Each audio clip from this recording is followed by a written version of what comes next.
The police unit stood huddled in the dimly lit alley, weapons drawn, every nerve on edge. Sergeant Otpad, an older anthro wolf with graying fur, cast a disapproving glance at his superior, Captain Frogstead, an anthro frog known for his unorthodox methods. "Tell me, Frogstead," Otpad growled, barely concealing his skepticism. "How exactly do you know that this monster is going to show up here tonight, in this particular spot? Did you consult some kind of psychic or something?" Frogstead shot him a sharp, irritated look. "If you'd bothered to dig deeper into the case, Otpad, you'd have come to the same conclusion I did." "With all due respect, sir," Otpad scoffed, "your conclusions seem like they were pulled out of thin air. I couldn't find a single shred of evidence pointing to this street. If I didn't know better, I'd say you were looking for an excuse to spend some official time in the red light district." Frogstead let out an exasperated sigh, rubbing his eyes as if trying to rid himself of a headache. "Your constant second-guessing is wearing thin, Otpad. For once in your life, could you take this case seriously?" Before Otpad could retort, the ground beneath their feet trembled violently. The entire squad jerked in surprise. Frogstead glanced coolly at his watch, a grim satisfaction in his eyes. Almost to the minute. All right, people, move out. Spread out now." Sergeant Otpad could only stare in stunned silence as the other officers, rifles raised, poured out of the alleyway and onto the main street. Could it be? Had that crazy frog actually been right? "What in the hell?" Otpad muttered under his breath as he cautiously peeked around the corner, and his breath caught in his throat. A massive creature loomed in the distance, towering over the street. It was a monstrous bipedal kaiju, a hulking figure with green, scaly skin and glowing emerald eyes that pierced the night. Its large clawed feet thudded heavily against the ground with every step. A mane of wild red hair framed its fierce, almost human-like face, which twisted into a malevolent grin as it toyed with its prey, a delivery truck. The creature held the truck aloft with ease, shaking it until both the cargo and the terrified driver plummeted into its open jaws. The kaiju swallowed them whole with a sickening gulp. "Fire! Open fire! But use tranquilizers. We need it alive." Frogstead barked, his voice high with tension. Otpad's hands shook as he drew his weapon. "To hell with tranquilizers. That thing's a freaking monster." He squeezed the trigger, his shot ringing out, but like his fellow officers' gunfire, it did little more than draw the creature's ire. The monster's glowing, anger-filled eyes turned towards them. It let out a deep, guttural growl and began lumbering in their direction, each step making the ground quake beneath its colossal weight. Frogstead's voice rose in panic. "More firepower. We need bigger rounds." Some officers complied, loading larger doses of tranquilizers into their rifles, while others ignored the order altogether, switching to live rounds in desperation. One of the officers screamed as the monster's massive, clawed foot came crashing down on her. The ground shook, and there was a sickening crunch as her body was flattened beneath the enormous weight, her blood splattering the pavement in a horrific display. "It got Rella," another officer shouted, but his cry was cut short as the monster's huge hands snatched him up. He dangled helplessly in the air, face to face with the beast's grinning visage. His heart pounded with terror as the creature's jaws opened wide, revealing rows of sharp teeth. Before he could even cry out, the monster tossed him into its mouth. His colleagues watched in horror as he was chewed up with loud, sickening crunches and then swallowed whole. Some officers kept firing, though their efforts were futile. Others dropped their weapons and fled in sheer panic. Frogstead, frozen in place, watched as the green behemoth marched toward him with heavy, ground-shaking steps. His throat went dry as he realized the full extent of the situation.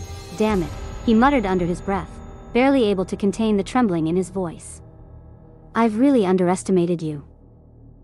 Gatilda stood wearily in the kitchen, preparing Moggy's lunch.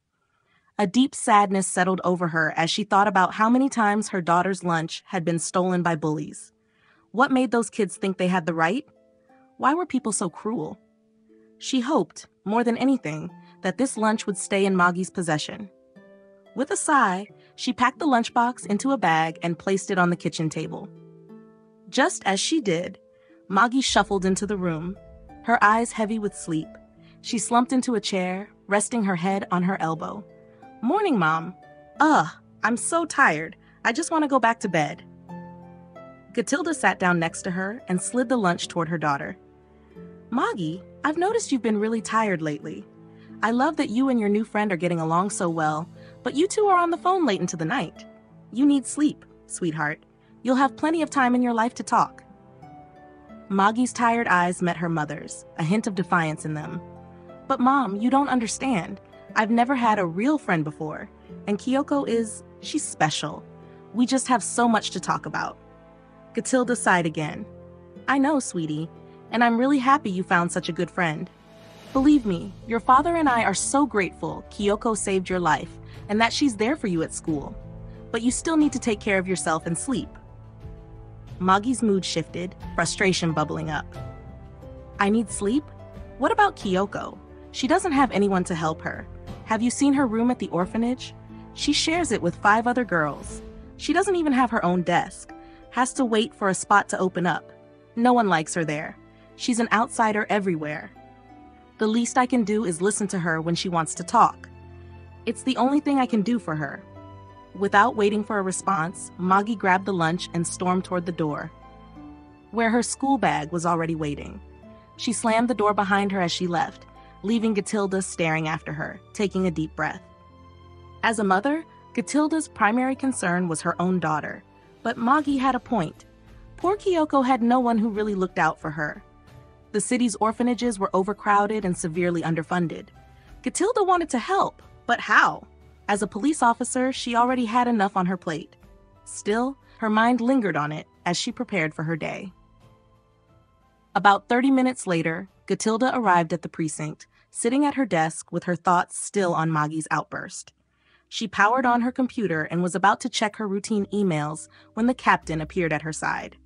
Sergeant Zarafovich, can I have a word in private? Gatilda looked over her shoulder, surprised. The captain, a heavy-set man, had an odd, unreadable expression on his face. There was a seriousness to it, something that set off alarm bells in her mind. Sure, Chief, she said, standing up and following him into a vacant meeting room. He leaned against a filing cabinet, taking a deep breath as if the weight of the world was on his shoulders. You've been wanting a promotion, haven't you? The captain asked. Gatilda's face brightened. Seriously? Am I getting promoted? He shook his head. Not yet, but you're about to get more responsibility. You'll be commanding a team investigating a serious case. Do well with this and the promotion's as good as yours. I'll put that in writing if you want. Gatilda's eyes gleamed with determination. Whatever it is, I'll give it my all. The captain's gaze sharpened. Good. You'll be taking over the monster case. Her brow furrowed. The monster case? Wait, wasn't Frogstead handling that? The captain handed her a file. She flipped it open and immediately recoiled at the gruesome photos. Vivid images of bodies crushed beyond recognition, flattened inside massive footprints. Oh my God, she muttered under her breath. Yeah, the captain grunted. It's as bad as it looks, and Frogstead was one of them. Only half his team made it out. The others, well, you can see for yourself. We had to scrape them off the street, flat as pancakes. Gatilda's stomach turned. She felt a lump in her throat and quickly blinked back tears. Poor Frogstead. He was a good guy, a solid officer. She hadn't been prepared to hear that he was gone. What about Frogstead's family? She asked quietly. Do they know? The captain nodded. It's been handled, but I need you to focus on the case, not on the grief. You'll be taking over his office, and his team is already waiting for you there. All of Frogstead's notes, wild theories, everything, it's all on his computer and pinned up on the walls. Get your head in the game, Sergeant. Gatilda swallowed hard, nodding slowly. Yeah, I'll handle it. I'll take care of it. Moggy sat quietly at her desk, staring out the window, waiting for the teacher to arrive. It was one of those dreary days, with clouds so thick it was hard to believe it was still morning. She rubbed her tired eyes, hearing the murmurs of a few students in the back row. Did you hear about the monster last night? One boy whispered excitedly. Yeah, man, I swear. My parents saw it on the internet. The thing struck again. Several cops got stomped, and some were even eaten. Another student replied in a hushed tone, his shock evident. Imagine being eaten. That's got to be the worst. Moggy froze, her fingers pausing on the desk. Cops? Stomped? Eaten? She could hardly believe what she was hearing. Her heart raced. Slowly, she lifted her gaze and looked over at Kyoko. Her friend sat there, calm and composed, as if nothing had happened.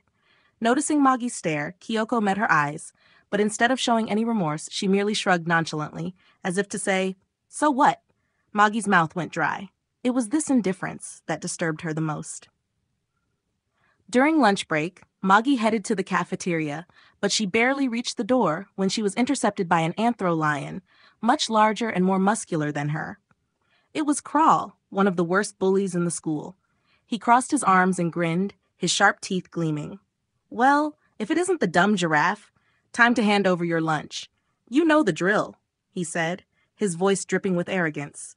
Moggy took a step back, adrenaline surging through her body. She knew how mean Crawl could be, and she had never found the courage to stand up to him before. "Leave her alone," came Kyoko's calm, cold voice from the side. Crawl turned to her and laughed briefly, but his laughter died when he looked into Kyoko's eyes. She stood there, small and unassuming compared to the imposing lion, but something about her demeanor was different. Menacing. Her eyes seemed darker, deeper, and Crawl, who never backed down, involuntarily took a step back. What do you want, freak?" he stammered, but the bravado that had filled him moments ago was suddenly gone. Kyoko didn't move. She just stared at him with a look that seemed to pierce through him. Eventually, Crawl retreated, muttering, "Forget it. You're not worth it." He turned and quickly disappeared down the hall.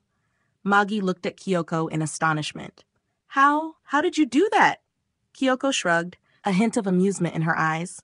"He realized I'm a predator too. Predators recognize each other, you know?" Moggy was silent as they entered the cafeteria and sat down to eat. She wasn't sure what to think, but it seemed Kyoko could be threatening even as a human. As they ate, Moggy couldn't shake the conversation she had overheard earlier. She had to know. "Kyoko," Moggy began hesitantly. "The cops. Last night, was it you?" Kyoko took a moment before answering. She set down her fork and looked at Moggy calmly. "Yes, it was me. It's all true." Moggy's breath caught. "But why? They were just cops. People doing their job." Kyoko leaned back and sighed. "Moggy, you know how it is. When I transform into that monster, my instincts take over. I can barely control myself when I'm in a rage." Her voice was calm, almost matter-of-fact, but there was a dark edge to it. Moggy hesitated. "But you don't have to crush them and eat them. Can't you just scare them off?" Kyoko glanced to the side, her expression hardening momentarily. "They shot at me. Should I have just hissed angrily? I had no choice." Her eyes sparkled coldly, sending a chill down Moggy's spine. But, Kyoko took Moggy's hand, looking at her intently. "And I was surprised by them. There were so many, and I didn't expect any police there. Okay, normally I try to avoid this, well, as much as I can, but I told you I'm a monster. It's in my nature to destroy, and I need it." Moggy lowered her gaze. I know. You said you need to absorb people's life energy to survive." "Yes, I said that. And I also told you that my mother died because she didn't want to be a monster anymore and stopped killing people. It didn't take long before she was dead herself. She aged rapidly within weeks. It was really horrible." Moggy looked up again, meeting Kyoko's gaze. "I remember. And I said I can accept you as you are, and I still mean it. Don't worry, I'll always be your friend. I just mean, could you maybe pay more attention to who you're stepping on?" Kyoko suddenly laughed despite the serious conversation. "You're really funny, Moggy. It's okay for you if I stomp other people flat?" Moggy nodded, confused. "Yes. I mean, people who deserve it. That's why you were always in such shady areas as a monster. Or did I get that wrong?" At that moment, the bell rang, signaling the end of the break. Kyoko grinned at Moggy and picked up her tablet. "Let's talk about this later. Are you free tonight?" Moggy thought for a moment. "I'm free. You could even come over. We can play some games and talk." Kyoko's face brightened considerably. "That sounds wonderful. Nothing I'd like more." She hugged Moggy, and together they walked back to class. They had a truly strange friendship, but both were happier than ever before. Meanwhile, at the police station, Gatilda took a deep breath before opening the door to Frogstead's old office. It was quiet, almost eerie as she entered. The room smelled of stale coffee and old files, and the air seemed to hum with the tension and memories of last night's events. The bulletin board on the wall was covered with notes, pictures, and a detailed map of the city. Various pins marked the places where the monster had last been seen. Documents and open files lay scattered on the desks, as if the team had abruptly stopped working and never resumed. 3 figures stood in the room, waiting. Sergeant Oppad, an anthro wolf, stood broad-shouldered with his arms crossed, the first she noticed. Beside him were 2 other officers, a slender anthro cat with black fur and a burly, muscular human with short blonde hair. They all looked exhausted. Grief and fatigue were evident in their eyes. Gatilda stepped closer and nodded to them. "Good morning. I'm Sergeant Zarafovic." Her voice was calm but firm, even though her insides churned with emotion. "Before we start, I want to say how sorry I am. I heard about the loss, and it breaks my heart. Frogstead and the others," she swallowed hard, holding back tears. "They gave their lives to protect the city. I know it's tough, but I'll do everything I can to work with you and solve this case. You can count on me." A somber silence settled over the room as she sought the gazes of those present. The sergeant nodded slightly. The other 2 looked at the floor. The atmosphere was thick with pain and loss, but Gatilda knew she had to stay strong. "If you need a break," she continued, "take it. None of you have to work today if it's too much. But if you want to keep going, I need an up-to-date report from each of you on the recent events, what Frogstead and his team had discovered. We need to pick up where he left off." She looked at the group, waiting for a reaction. The anthro cat nodded in agreement and silently went to her desk, while the burly officer also slowly got to work. Gatilda felt relieved that at least they could make a functional start. Only Ottpad, the anthro wolf, remained standing and made no move to budge. Instead, he cleared his throat and stepped closer to her. "You know," he began with a sarcastic tone, "Frogstead wasn't really such a great loss. His methods were, well, let's just say unusual." He raised an eyebrow and grinned slightly, as if talking about a bad joke. Gatilda raised an eyebrow. "What the hell do you mean by that, Otpad?" His theories were all nonsense anyway. That ridiculous idea that the monster was an intelligent being, maybe even a person who transformed into a monster, was completely insane. He had no idea what he was talking about. He dragged us into this mess with his crazy ideas. And his methods?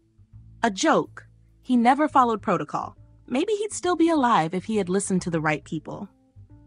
Altpad crossed his arms and leaned against the desk, as if he had just made a brilliant point. Gatilda felt her anger rising. "Altpad," she said calmly, "I understand that you're upset, but this is not the time to speak ill of a fallen colleague. He gave his life for this case." Altpad snorted. "Gave his life? Or just died needlessly because he didn't know what he was doing?" Gatilda felt her patience fraying. "Opad, that's enough. Everyone here is struggling, and I don't want this negativity dragging the team down further." "I'm just telling the truth," Otpad replied, with no hint of remorse in his voice. His theories were absurd. He actually thought he could understand the monster. Sure, he somehow predicted the monster's last appearance, but that could just as well have been a coincidence. As if you could think like a monster. What a freak! "Otpad," Gatilda snapped, her voice sharp this time. "I expect respect for our fallen comrades. That's my final warning." The wolf stared at her, his face showing only indifference. "Whatever you say, wannabe lieutenant." "Out!" Gatilda could no longer suppress her anger. "Get to work or take some time off. But I don't want to see you here if you're not ready to work constructively. Got it?" Otpad shrugged, turned, and left the office without another word. Gatilda took a deep breath and sat down at her new desk. She looked at the map on the pinboard, which seemed like a puzzle waiting to be solved. "This won't be easy," she thought, "but I'll be damned if I don't get it done." Gatilda stared at the map, a tangled web of threads and clues hanging before her. The various pins scattered across the city marked the locations where the monster had last appeared. Each pin told its own little story of destruction and chaos. Damaged buildings, crushed cars, dead or missing persons. It was a chaotic pattern that made no sense at first glance. But the longer she looked, the more she noticed certain connections. Poor areas, social hotspots, neighborhoods with high crime rates, and her gaze settled on a point, an unremarkable area right in the middle of the map. "The orphanage," she murmured to herself. It was the home where Kyoko lived. The name of the home, Sunshine Haven, was written on a small, slightly yellowed paper pinned next to a red tack on the wall. Gatilda immediately recalled what Moggy had said. Kyoko was a strong girl, but she had no one. No one who was truly there for her. A wave of compassion washed over Gatilda. Kyoko already had so many struggles, the tough life of an outsider, without parents, and now she lived in a dangerous area haunted by a monster. Gatilda's stomach tightened. The thought that this innocent girl might be going to bed every night in fear, because the monster could appear at any moment, wouldn't leave her. Her thoughts drifted away from the investigation for a moment. Instead, they focused solely on Kyoko. This girl was alone in a world full of dangers, and no one seemed to really care about her. And she owed her. After all, she had saved her daughter. Suddenly, she had an idea. Gatilda sat up straight, and a new thought took shape in her mind. It was crazy, but maybe exactly what was needed. Why not? She thought. She grabbed her notebook and began to organize her thoughts. It was time to be there for Kyoko, not just as a police officer, but also as a true helper. In the evening, Kyoko and Moggy were engrossed in an exhilarating car race on their gaming console. Kyoko's massive but smaller than usual monster form filled nearly half the room, her scaly skin shimmering in the dim light of the screen. Moggy still found it incredible that she was friends with a real monster, a creature that normally spread fear and chaos. But to her, Kyoko was just Kyoko. "It's so liberating to be in my true form around you," Kyoko said, her lizard eyes focused on the screen as she expertly maneuvered her car through a sharp turn. "Everywhere else, I have to hide who I am, but here, I can just be myself." Moggy grinned, narrowly overtaking Kyoko's car. "I still can't believe I'm hanging out with a real monster, and I haven't even gotten a scratch considering how many people you've stomped or eaten." Kyoko chuckled softly. "Yeah, it surprises me too. But there's something I need to talk to you about. You know, I've made a real effort to only crush criminals, people who deserve it." She grew serious, biting her lip. "But you know how it is. When I transform, my instincts and emotions take over. I go berserk, and sometimes I just can't stop. Innocent people die because of me." Moggy made a final swerve, winning the race. "Maybe I could come with you the next time you transform," she suggested suddenly. "I mean, you could hold me in your hand. Maybe I could help calm you down, keep you from going completely berserk. I could be your conscience, you know?" Kyoko frowned and looked at Moggy skeptically. "That's way too dangerous, Moggy. I'd be terrified of hurting you. If I lose control, I could injure you, or even kill you." Moggy set the controller aside and turned to Kyoko. "But you've met me twice already when you were gigantic and in your monster form, and you've never hurt me. In fact, you've protected me. I trust you, Kyoko. Besides, look at us. You're sitting next to me in your monster form right now, and I'm still alive." She grinned broadly. Kyoko's scaly shoulders slumped, and she looked thoughtfully down at Moggy. "You do have a calming effect on me," she murmured. "I don't understand why, but when you're around, I can control myself better. It's like you dampen this urge to destroy everything. Maybe it could actually work." She pondered Moggy's suggestion for a moment, but before she could delve deeper into her thoughts, she realized the time. "Oh crap," Kyoko exclaimed as she glanced at the clock. "It's late. I have to go." Moggy looked up surprised. "Already? Oh yeah, right. See you tomorrow at school, Yoko." "Don't call me Yoko. Only idiots do that. See you later. I gotta run." Kyoko shifted back into her human form, grabbed her backpack, and dashed for the door. "I'm hurrying," she shouted, frantically gathering her things. "All right, Yoko. Take care." Moggy called after her, grinning. Just as Kyoko was about to step into the stairwell, the door opened, and Gatilda walked in. She looked astonished at the sight of the hurried Kyoko. "Oh, hey, Kyoko," she greeted her briefly. "Hi, no time, Mrs. Zirafovich, gotta go." Kyoko shouted in a rush, slipping past Gatilda, who stood there surprised, watching as Kyoko sprinted down the stairs. "Strange girl," Gatilda muttered, grinning as she closed the door and went to change. Afterward, she came into the living room and sank onto the couch next to her husband, Glouskater, with a deep sigh. He sat, as he often did, in his old armchair, a pipe in hand, and the newspaper spread out before him. The light smoke curled slowly upward as he read the headlines. "I have an idea," Gatilda said suddenly, looking over at him. Gloucester snorted softly, taking the pipe out of his mouth. "Oh no, your ideas always mean trouble," he said with a sarcastic grin, straightening in his chair. "Go on, let's hear it. What's it about this time?" "I've been thinking about adopting Kyoko," Gatilda said bluntly, leaning back as if she'd just dropped a bombshell. Gloucester's eyes widened, and he set the newspaper aside. "Kyoko? The girl who just walked out the door? I mean, she's nice, and we owe her a lot, but—" He took a deep drag from his pipe. "But where would she live? We only have that one room left, and it's a storage closet with a tiny window facing the hallway. That's no place for a teen like her." Gatilda raised an eyebrow and folded her hands in her lap. "Moggy told me that Kyoko shares a room with 5 other kids at the orphanage. She never has any peace, no privacy, nothing. And what about the home? She's constantly exposed to stress and noise there. Believe me, even our storage room would be a blessing for her. And we could fix it up nicely. There's nothing a bit of wallpaper and good furniture can't accomplish. Plus, she'd have a real family here." "A real family, huh?" Gloucester slowly exhaled smoke, looking thoughtful. "But Moggy and Kyoko are almost adults. They might want to live completely differently soon, each on their own. They're both at a difficult age. Friendships at that age, they can break faster than you think. It's not necessarily something for the long haul." At that moment, the living room door swung open, and Moggy burst in, beaming. "Hey," she called out excitedly. "How are you guys? Mom, it's great to see you. How was work?" Gatilda turned to her and smiled. "All good. How was it with Kyoko?" "It was amazing," Moggy replied enthusiastically. "Kyoko is the best friend I've ever had. She's incredible."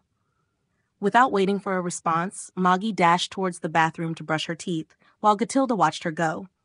Gloucester chuckled and leaned back. Okay, he muttered.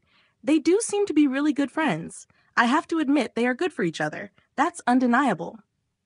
Gatilda nodded and looked at him seriously. "That's exactly my point. Moggy has been suffering from depression for years, but now look at her. And Kyoko has no one.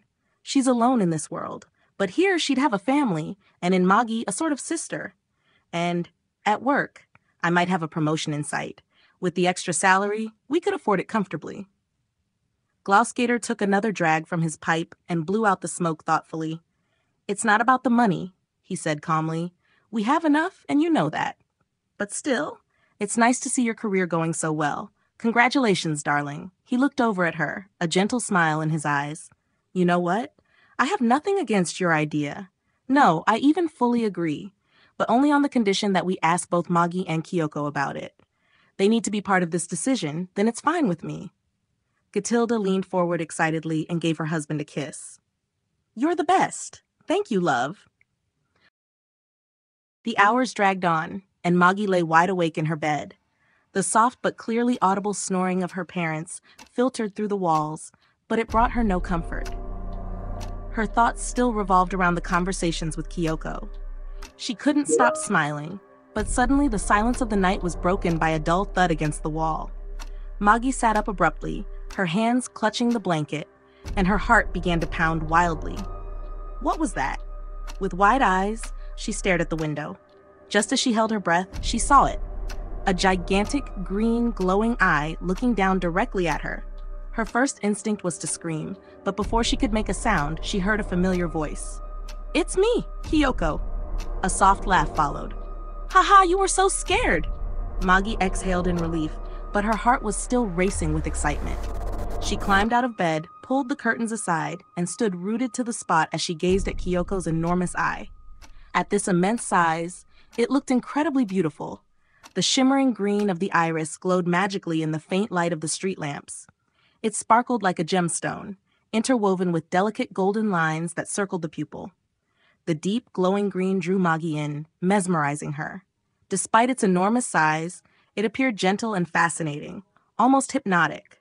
"I forgot my key at your place," explained Kaiju Kyoko, rolling her eye as if the matter were deeply embarrassing. "I was late getting back to the orphanage, and now I can't get in without the key. I don't want to wake anyone up, or I'll get in trouble. Can you get it for me?" "It should be on the table in the living room." "Oh, sure, no problem," Moggy stammered, still overwhelmed by the giant face outside her window that didn't take its eye off her. She hurried to the living room, where the key was indeed lying on the table. Just as she picked it up, she noticed a massive shadow outside the window. Kyoko had moved around the building and was now peering in from the outside with her gigantic head. Moggy could only see parts of her face at a time. Never fully, so immense was her friend now. "That's the one," Kyoko whispered as softly as she could and smiled warmly. Moggy opened the window, completely overwhelmed. Kyoko, now a 60-meter-tall giantess, stood beside her house. The 16th floor where she lived was just at Kyoko's chest level. She even had to bend down a bit to speak to Moggy. Moggy's heart raced with excitement. "Wow! Kyoko, you look so incredible. This is so fantastic. You're amazing." Her eyes sparkled with enthusiasm as she tried to grasp the full extent of her friend's size. "But tell me, aren't you afraid someone might see you? I mean, you're not exactly inconspicuous." Kyoko grinned and looked around cautiously. "Don't worry. In this posh neighborhood, all the nerds go to bed early. Most windows are already dark, and I haven't seen anyone on the balconies. It's all quiet. I'm being careful." Moggy extended the key out the window, and Kyoko gently took it with her massive clawed hand. Moggy could hardly believe how tiny the key looked in those gigantic fingers. Her breath caught as she realized the sheer size of Kyoko's hand, at least as large as a car, yet the touch was so gentle that Moggy could hardly comprehend it. Despite the intimidating appearance, Kyoko was incredibly cautious, as if she had a special connection with her. "Wow, you're so huge and intimidating," Moggy stammered, her eyes still wide with awe. "But I think it's totally awesome." Kyoko smiled and nodded. "Thanks, Moggy. I'm glad you feel that way, because you're pretty much the only one." With the key safely in her grasp, Kyoko slowly stood up and waved at Moggy with a slight smile. "I should get going before someone does wake up." "Thanks for the key." Moggy waved back enthusiastically, her eyes still wide with joy. "No problem. Take care." With booming steps, Kyoko walked away, disappearing into the dark night. Moggy stayed at the window for a moment, watching until the last glimmer of green from Kyoko's eyes faded into the distance. Suddenly, Gatilda joined her, yawning sleepily. "Why are you staring out the window in the middle of the night? Is there something interesting out there?" "Wah!" Moggy jumped, shocked to see her mother. "What's wrong? You're acting like you've seen a ghost or something." Moggy clutched her heart. "Geez, Mom, you scared me. You're so quiet." "As a police officer, I have to be quiet. It's part of my job," she said tiredly with half-closed eyes. "Speaking of jobs, go to sleep. We all have to be up early tomorrow. So off to bed."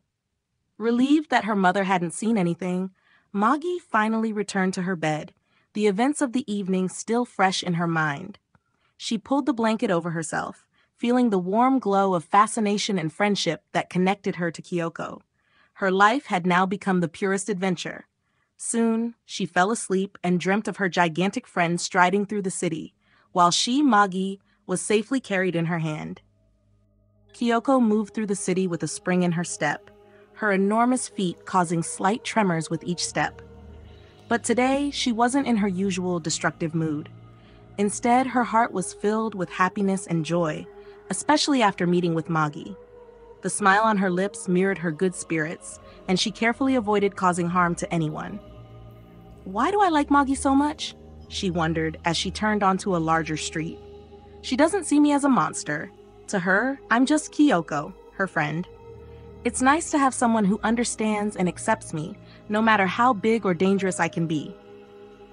As she walked through the streets, she heard the screeching of car tires and the panicked screams of people who immediately fled at the sight of her.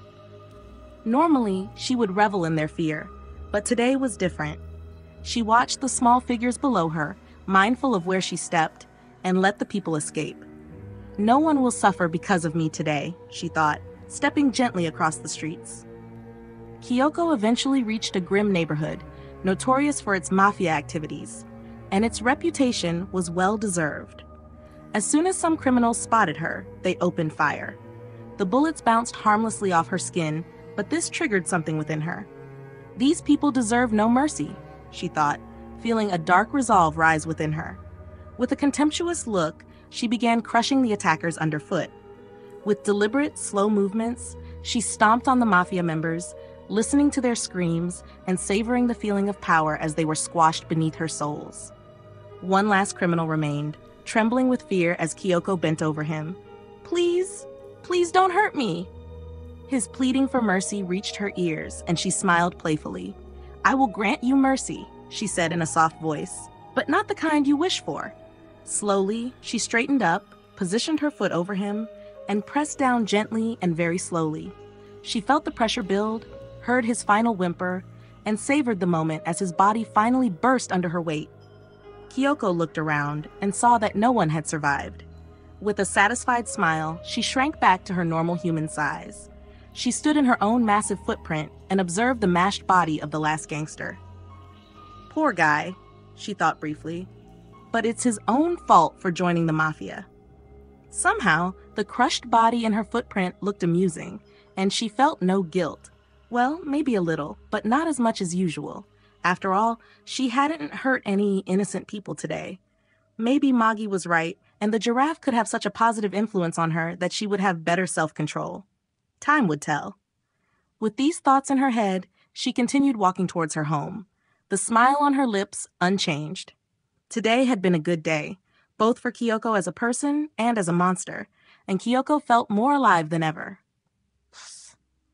The next day, Gatilda sat in her bright office, staring thoughtfully at the screen in front of her.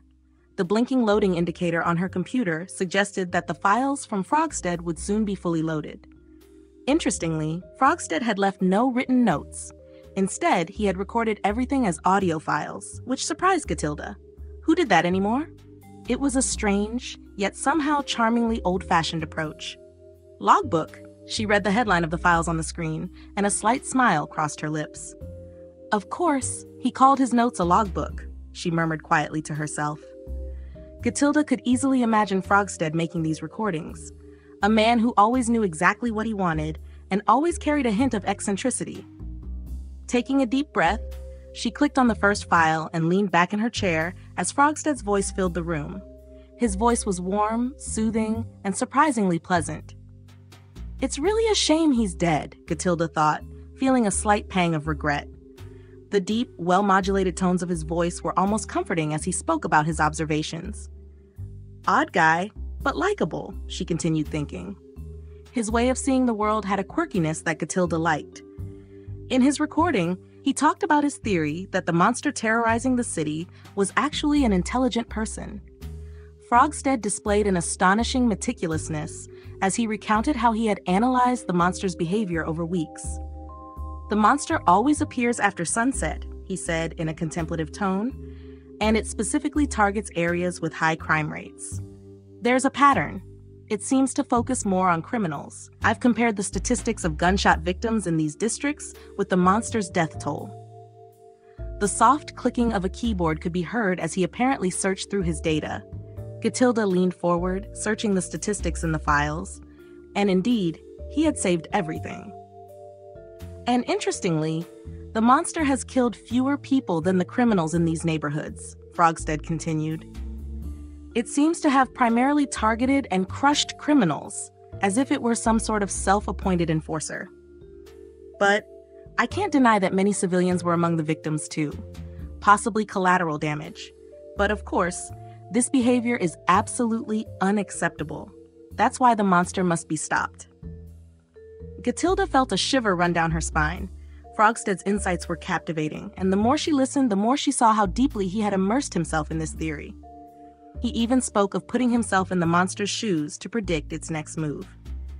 It was clear he was not only fascinated by the hunt for the creature, but also by the question of what it truly was. Yet, he remained objective. Frogstead knew the monster had to be stopped before more innocent people died. Just as she was getting lost in his explanations, there was a soft knock on her office door. Gatilda? A gentle but clear voice called, and the door opened slightly. It was Kim, her colleague, the anthro cat, who had brought the report. She stepped gracefully into the office, her yellow eyes shining kindly, though a hint of sadness lingered in her gaze. She held a piece of paper in her hand and walked closer to Gatilda.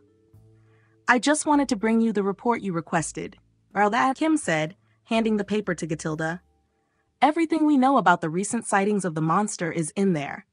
But Kim hesitated for a moment and sighed softly. It feels so strange not having Frogstead around anymore, you know? He was a really great boss. Gatilda nodded understandingly. Yes, I was just listening to some of his recordings. It's really sad what happened. She placed the piece of paper on her desk and looked at Kim. Kim smiled gently as she sat down in one of the chairs in front of the desk. Yes, he was a bit eccentric in his way, but that made him special. He wasn't just a great boss, but a good friend. Gatilda nodded in agreement. It's going to be hard to replace someone like him. She paused the recording and looked at Kim.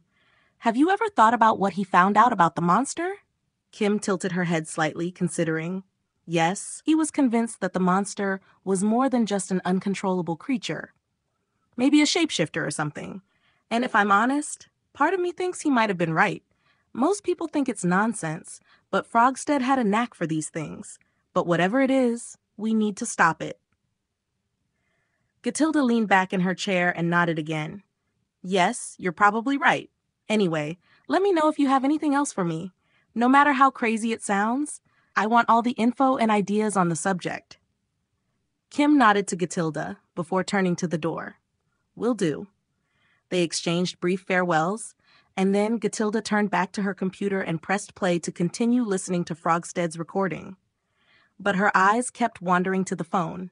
She had another important matter to deal with.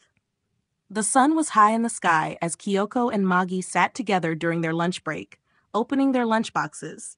The familiar scent of fried rice and vegetables filled the air, mingling with the sounds of other students playing in the background and the rustling of paper and plastic. It was an ordinary day, until a small note fluttered out of Moggy's lunchbox and landed on the ground. What's this? Kyoko asked, picking up the note curiously. Moggy looked surprised as she read the message aloud. Hey Moggy, she read. Tell Kyoko she's invited for dinner again tonight. I've already cleared it with the orphanage. We have something important to discuss. Kyoko froze for a moment, staring at the note. A knot formed in her stomach. What could this mean? Her voice sounded nervous, and her thoughts whirled wildly. Had someone seen her? Had she been discovered during her nocturnal transformation into the monster? That would be a disaster. Moggy immediately noticed Kyoko's unease and placed a reassuring hand on hers. Don't worry, she said firmly. If Mama knew anything, she would react completely differently. You can trust me on that. Completely differently? Kyoko raised an eyebrow. What does that mean? Well, let's just say that if she knew, you wouldn't be invited to dinner, but probably to an interrogation, Moggy said, laughing softly to lighten the mood. Kyoko sighed with relief and tried to ignore the uncomfortable feeling in her gut. Okay, but what do they want to discuss? Moggy shrugged. No idea. But it must be something important. I hope it's not more rules or anything like that.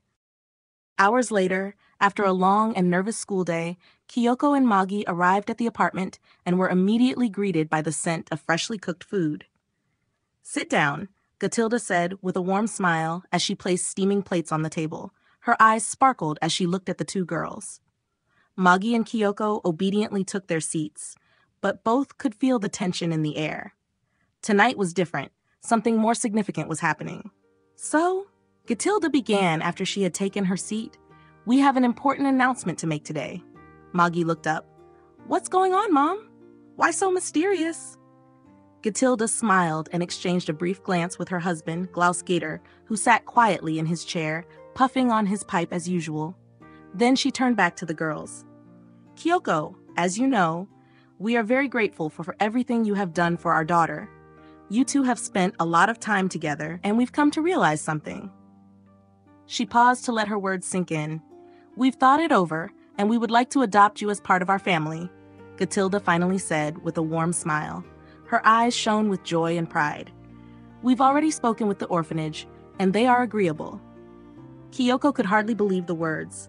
Her heart suddenly beat faster and her head was spinning. What? You want to what?